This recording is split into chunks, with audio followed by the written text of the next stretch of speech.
X-ray machine, ng mga dialysis. Halos kompleto na yan lahat siya. Kaya sabi ko nga mga 300. Pero national funded yan lahat. Hindi na tayo maghihingi sa national. Kailan national na mag-adapt na. Kasi to be honest, kung tayo lang, hindi natin tayo mag-run ng ganyang kalaking hospital. And mapakita mo yung perspective niyan, padahan-dahan. Medyo maliit na yung area ngayon, problemahin natin paano tayo mag-expand. Kaya ang problema ngayon, hindi na-expand mo mabuti. But we have some options. Yung engineering department of Health naman yan. Na kung hindi tayo maka-expand, i-rise na lang natin yung building sa taas. Pero yung mga option, dami mga option dyan. But then again, it's good also to say na usap na kami ng gobernador. Yung third district is also yung area of responsibility. That is still South Cotabato. So I hope na yung unification effort na lahat ng mga leaders sa South Cotabato mag-isa na. Nakakapagod yung pumasik politics. Tanda na tayo, tapos dito sa mundo, daan naman tayo lahat. Dapat may kasi tayo na hindi makalimutan ng mga tao. Yun ang importante din. Kasi ito nga, sabi ko, it is my first time. It's a big challenge sa akin sa partnership. And again, nagpapasalamat din ako. Hindi pa tayo nakaupo. July pa tayo nakaupo. Mag-start yung services natin. Pero ngayon hindi ako nakasayang. Nag-start na ako ng outfits. Yung mga commitment ko na iba, especially sa park-lang areas ng Surala. Kaya ako doon ng school ngayon. At my own personal idea lang muna. Kasi nakikita ko yung situation ng mga bata doon as far as education is concerned. Mga bata naglalakad ng 8 hours. Serving the cabinet in ano post tayo for 2 terms.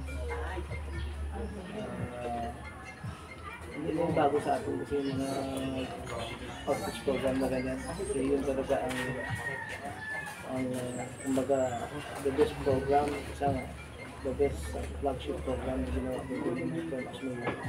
So I'm trying na i-relate ko sa ibang lugar sa ibang municipio para makabil din sila kung ano yung bagong approach na approach na ginawa natin. So parang ano na yun sa akin, parang hindi na bago yun kasi yun talaga ang heart ko na bilang sa mga city because yung city empowerment program ko mga sa local community building yun lang gusto ko ng part sa amin kasi to be honest, ang city is most of them are included or belong sa katawag natin JEDA area. Yung tawag natin geographically isolated and diverse area. So yun talaga ang dapat hindi napansin. Natuna ng pansin. Kasi talaga wala yung mga tao na yun. So saka hindi sapat yung mga pondo ng mga barangay para maalagaan ng positiyo. So that's why very successful yung city empowerment program ko dito sa bayan ng Pinoy. So try natin i-replicate kung sa ibang munisipyo. Just to empower that munisipyo. Kailangan mag-participate ka sa framework ng bagong munisipyo.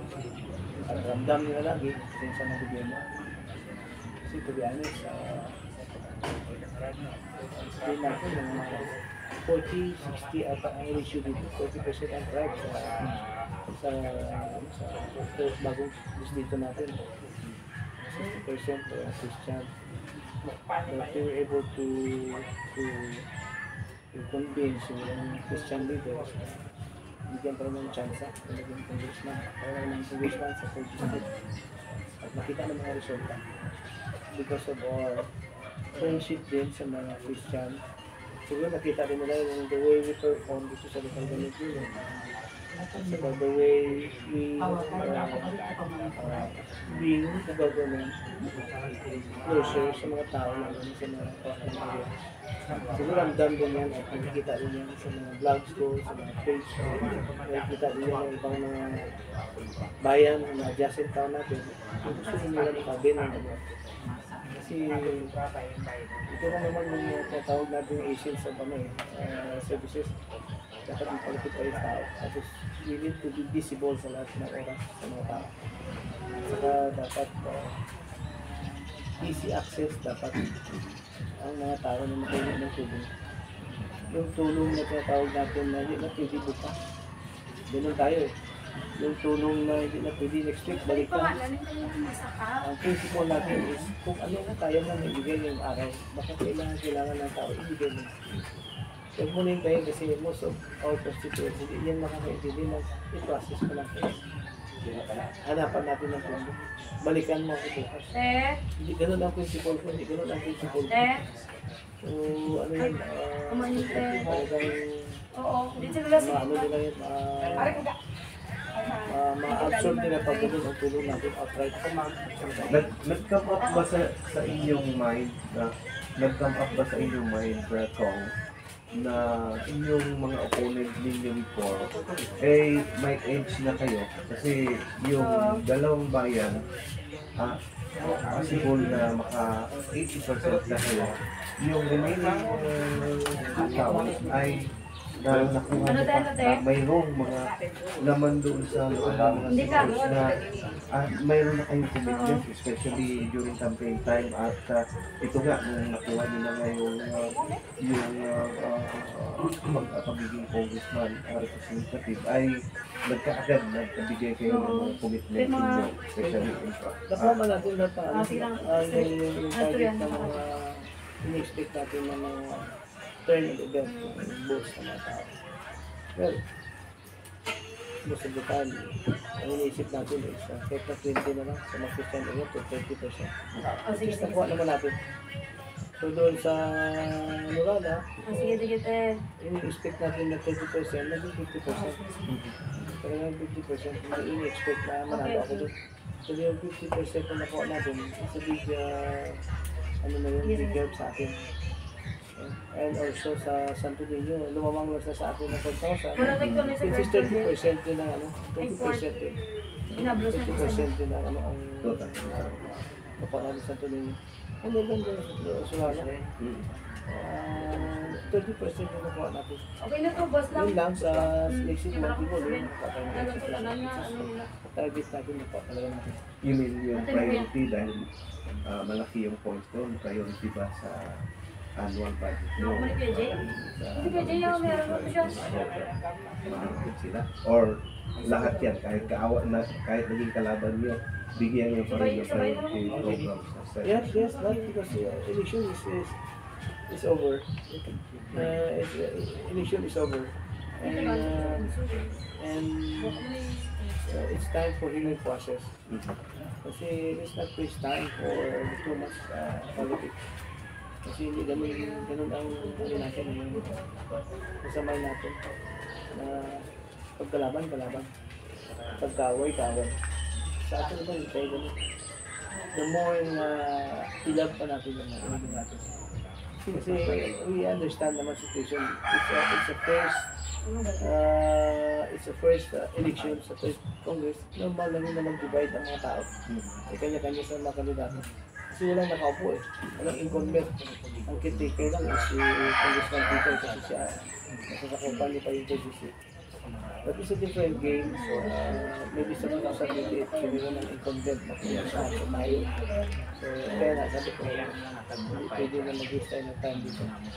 Kasi ang dami problema ng 3 district. Kasi nandito lahat sa 3 district, ang mga depressed na area natin, ang mga isolated na area natin. Especially sa mga tribe. This is na bisitahan ko tayo wala. Part ng Suwala, part ng Malala. Nandyan. Sa taas ng bundok, mayroong mga people dyan na hindi napapansin mo sa mahirap din sa humingi tulong.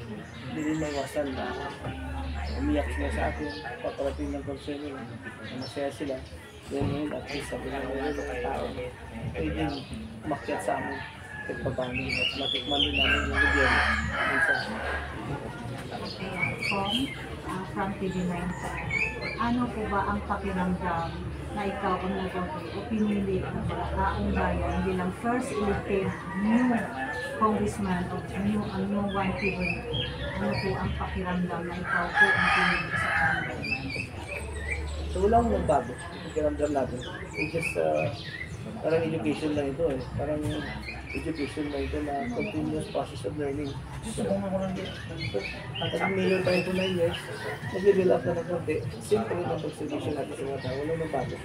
Maybe it's all because of the God's will. Plano mo pa rin. We're just instruments nga dito sa mundo. All we have to do is let's give our best. Let's do our best. Ano 2 years, bigyan natin ang best sa mga tao. At the end of the day, yung tao ko yung nag-usama. Tapos ang ganito, Mahal tayo ng mga tao. Kung totoo ba tayo sa tao. Kung totoo ba tayo sa mga commitment natin. So nasa ano na. Basta sa akin, I never waste every day. Because I always considered na bawat araw is good. Time is good. Hindi pwede sayang. Because 2 years is too short. Nalit na araw na ng team. So hindi tayo maging masipag. Wala tayong relation na tayo. Wawa na tayo. Pangalawang tanong po, bilang elected congressman so sa lalo pa na pure-blooded congressman, ano po ba ang priority mo na programa po na pagkakos mo na Well, sa commitment natin is, yung sabi ko nila yung easy access sa mga tao. What is that easy access? Na yung tao, pag humingi ng tulong, hindi kanya nahanapin. Diyan na mismo sa bayan nila, meron na tayong commissioner office, dito tayo natin dyan. Para hindi na maghanap ng hardware, o saan-saan sa testimony, o saan-saan. Mismo dyan sa kanilang bayan, meron na tayong commissioner office. Para lahat ng mga concern, issues, hindi nagtulong, assistant, dyan ang mangyayari. But since transition phase pa tayo ngayon up to December, so temporarily, inassume ko muna yung opisina ni Congressman Peter Solana.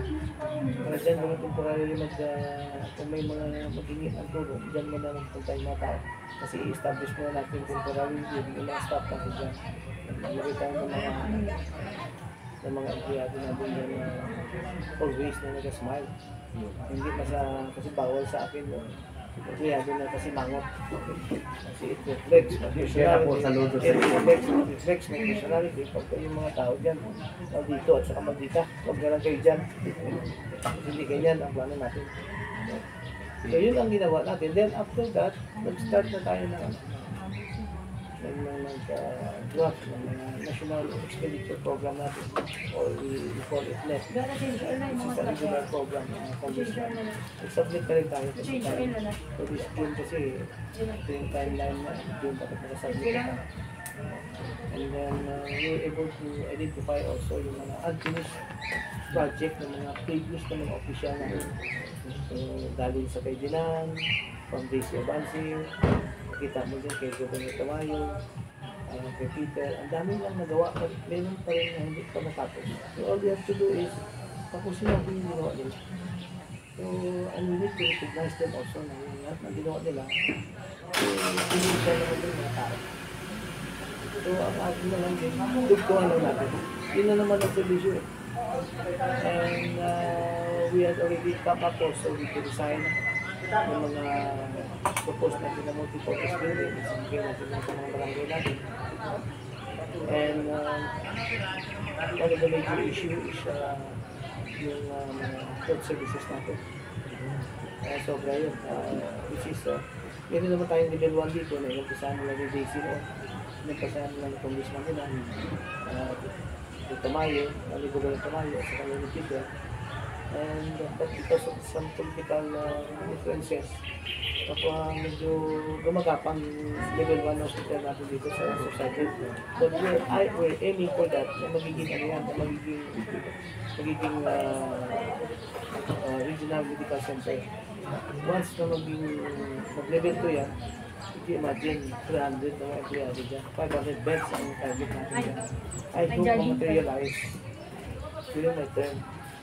Na sana tama na yung lusot dyan. Hindi naman pwede na pagmamay-ari ko yan. Imagine that is regional hospital, proposed regional hospital for 500 beds na target natin. It's owned not only by my district, it's owned by entire region 12. So ilan ang congressman dyan? Siyam na congressman. Siyam na congressman. Wala pwede magbida-bida dyan. Medyo nagbida lang tayo konti kasi nasa district ko.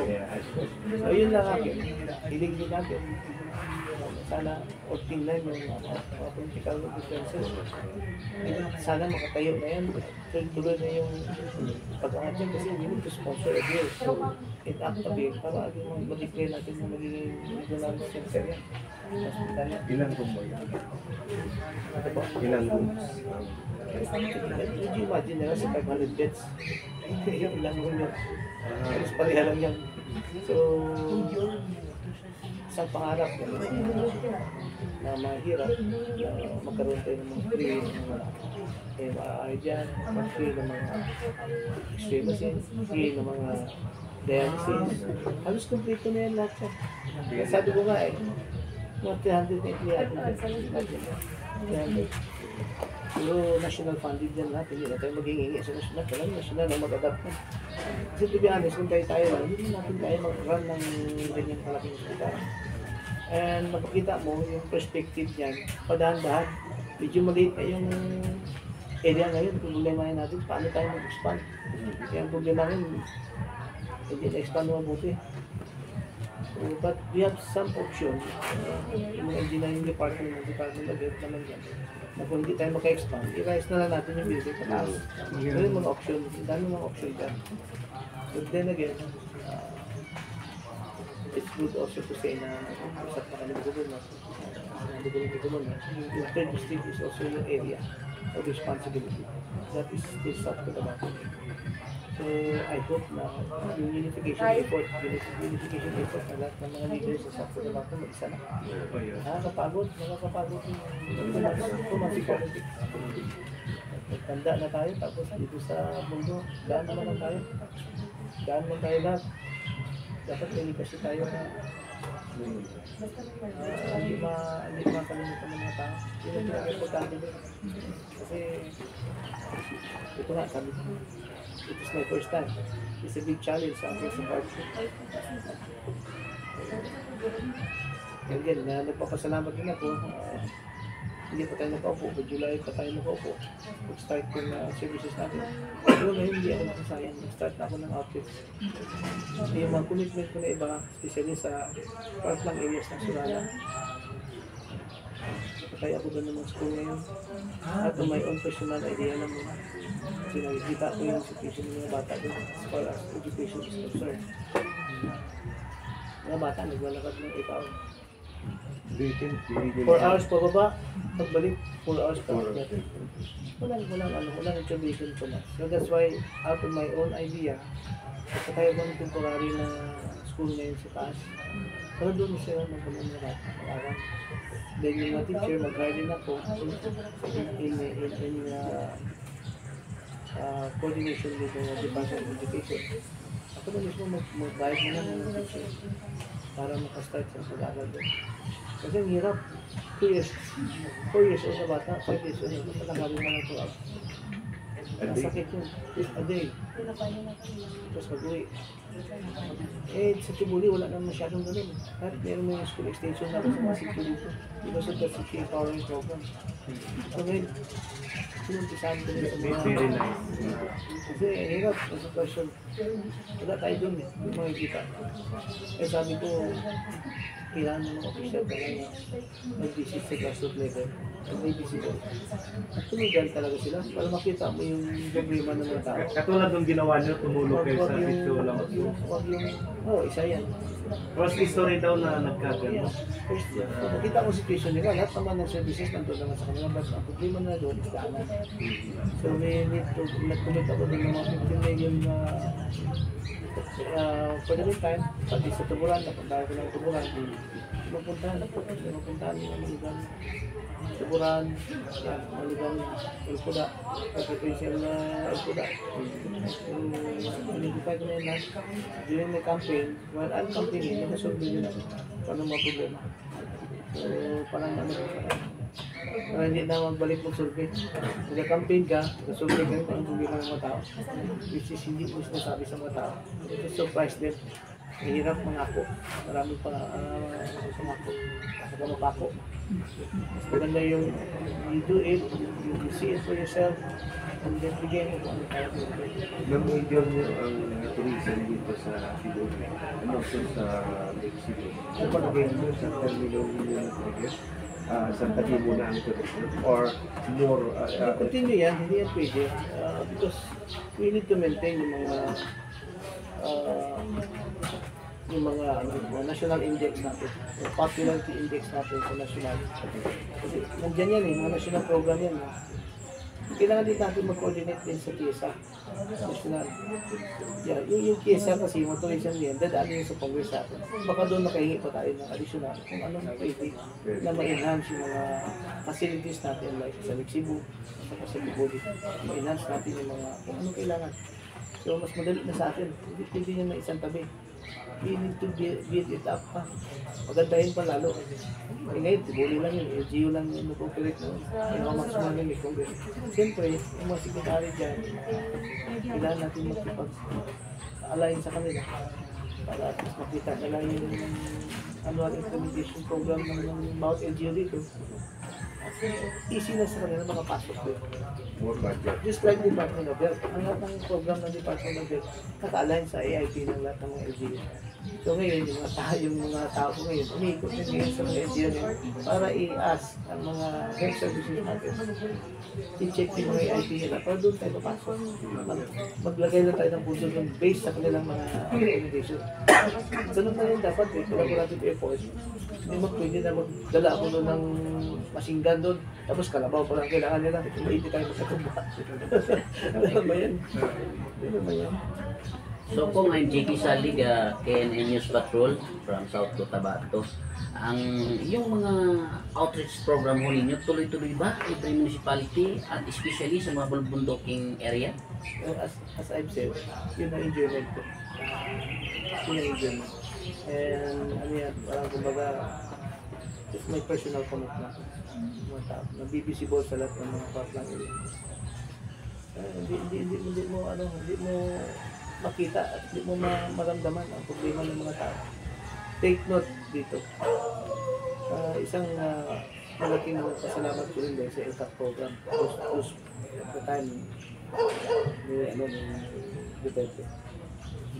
Yun ang nag-change talaga dito sa mga grassroots program. Dahil yung approach natin doon, the solo donation approach, lahat ng mga far-flung areas, yun ang always nagbibigtima sa mga insurgency partner natin. Yun ang lagi, ang tribo lagi ang nare-recruit ng mga FTA. Yung tribo lagi ang madalas nabibigtima. Kasi walang gobyerno nagpapakita sa kanila. Buti pa yung mga NPA nandun lagi sa kanila. Siyempre, paniwalaan nila ang NPA kasi araw-araw nandun sa kanila. Walang gobyerno. That's why with the birth of that executive order ng President PRRD now, and then doon na wala masyadong intervention. DSWD lang ata ang intervention lagi sa amin. Department of Health, dyan. Kung the rest ng ibang line government agency, hindi mo sila makita. So kailangan mo lang magawa ng initiative, local initiative.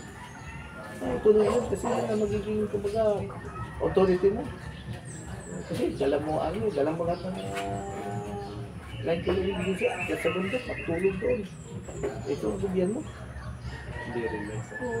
Very successful yun, but ayun na namin magsalita ko. Hindi yung ramdam ng mga nagkakasyon. Pero kami sa pinaka-grassroots level, ramdam namin yung lahat. Ilan na lang naiwan dito. Ang dami ng tuwing ng surrender.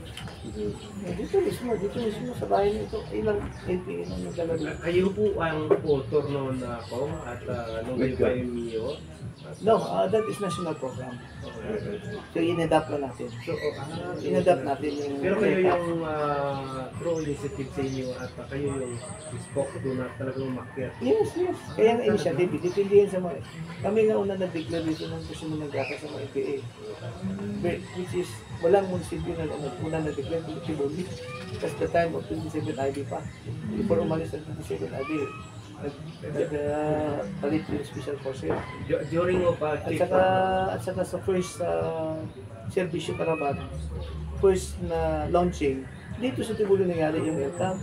Doon sa Siyambulol, kasama namin dyan si sa Western Command sa si General Faustino, at saka si Undersecretary Colonel Mapago sa National Defense sa defense. Ang dami. Nabalitaan po namin yung ginawa niyo, si Launching yun. Ferdinand, nandun, Kato, yung talagang sa defense. Wala lang, During of, masyado hindi lang tayo na-recognize. Pero we're working hard silently para maramdaman. Pero marami rin Pero pa rin. sad to say, yung LCAP, yung sa maganda na programa, pinatago nila yun. Ang daming commitment sa mga frontline area, hindi naman natupad. Nag-commitment na 2 million, 4 million na dumating sa amin. Which is makikita mo, sometimes, wala na dapat i-blame kung hindi rin yung sa mga. Di ba? Na sobrang too much politics sa national, kung sila na nag-away doon, kung yung mga nagsasakit na dito sa lugar, hindi na nakikita. Wala yun. Masakit lang na pakinggan, but that's reality. Ayan, tama ngayon. Everyone is focusing sa impeachment. Everyone is focusing on some personal branch sa politics. Pero ang taong yun, Wala. kaya ano. Gusto nila. Ang sure. Trabaho. Puntuan ko lang yung sinabi mo, Kong, at isa nga kayo sa One Tibuli. Ano-anong may gagawin ba kayo na tribe? Katulad ng ginawa niyo dito sa kayo, meron kayong tribe na Muslim, meron kayong Christian, na talagang binibigyan niyo alaga, kahit anong tribo, at binibigyan niyo alaga. At pangalawa, yung ginagawa niyo na kahit sarili niyong pera, binibigay niyo doon sa nangangailangan na hindi makalabas yung patay, katulad ng mga nakaraan na ginawa niyo kung kayo ay nanonood. Everyone naman dito is welcome. Dito meron tayong mga Muslim, meron tayong mga igurot dito ngayon sa Tibuli, bilang may tao sa lahat ng mga tribo na dito rin. But then again, everyone is welcome. Yung sinasabi ko na initiative ng isang mayor na magbigay ka, that's true. Kasi hindi makaintindi ang tao. Pag sabihin mo bukas, never naintindihin nyo ng tao, magsama ang loob nyo. So, sabi ko nga, kahit na konti lang. Meron kang iparamdam sa kanya bago magtalikod sa inyo tao. Ramdam niya na nandyan ka. Nabalitaan namin yung ginawa niyo kay Kausing doon na talagang nakayak na siya. 350 almost yung gagastos. Ay sarili ng pera ay yung binigay ng mga kayo. Ay, di ko lang na-recall yun. Sa sobrang dami rin, na-recall. Okay, Latrik. Jiki Salik. Yes, kung nabanggit mo kanina na malaki yung problema ng third district, ano mo i-handle? It's a matter of connection sa tayo. Hirap magsalita, but again, sabi ko nga, after my proclamation, mag-upisa lang. Trabaho na. So,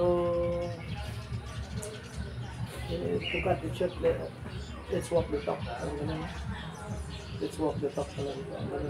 And to see it, to believe, kita na lang yung mga tao. Yung program ng BST, kasama na dyan, yung acceptance of responsibility po ninyo. Ngayon na nakaupo na kayo ng Yeah, ano natin yan? Branding natin yan, yung BST. Hindi mawala yan. When you say BST, it can be called Dalang Pansantanan, which is kung sa Tagalog yan, ano ba tawag kung translate mo sa Tagalog yan, parang yun ang pupuntahan ng mga tao. Sa kanlunan. And BST sometimes, don't know, may susi sa Tagalog for our scholarship program. And sometimes we call it DST, is DST Cariton. DST Cariton is a convergence program na lahat ng mga nag-join ng EDC. Dali ko sila dun sa public area. So marami yan meaning ng DST. So that is my branding. So hindi mo wala yung DST. Every year, sana ko, sama yung program ng DST.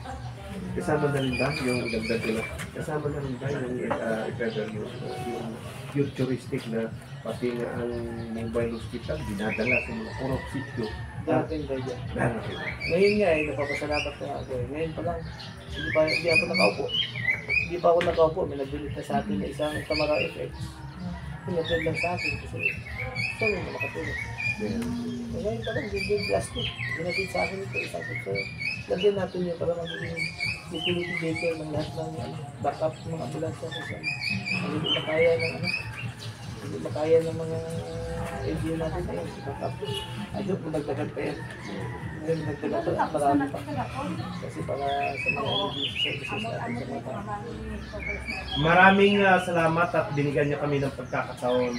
I'm proud to say na talagang iba kayong taga low profile talaga at nag-aakit kayo.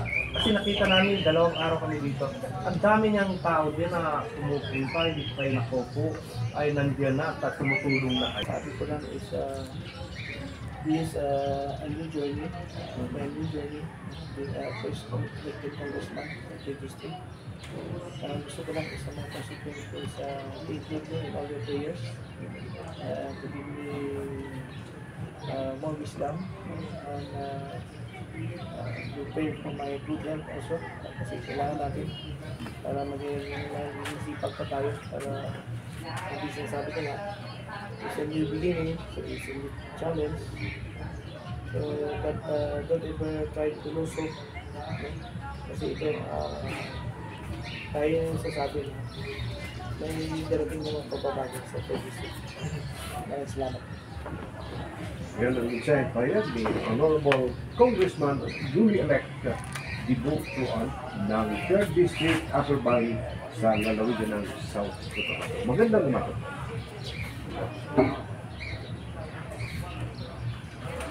Marami na yung mga busy. Baka mamaya nanonood si Dr. Mario. Meron ba?